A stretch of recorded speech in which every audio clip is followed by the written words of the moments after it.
আর কবে করুণা করিবে সংসার বাসনাম কবে তুচ্ছ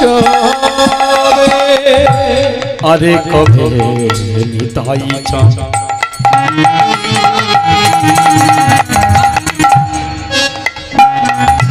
ও মাইরা সংসারের যে বাসনা এ বাসনা কিন্তু দূর হওয়ার নয়, হবে কি?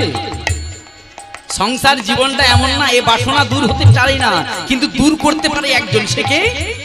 নরোত্তম দাস ঠাকুর বলল সংসার বাসনা যদি কেউ দূর করতে পারে তিনি হলো নিতাই চাঁদ। আরে কবে নিতাই চাঁদ উলুধ্বনি উলুধ্বনি হরি বল করিবে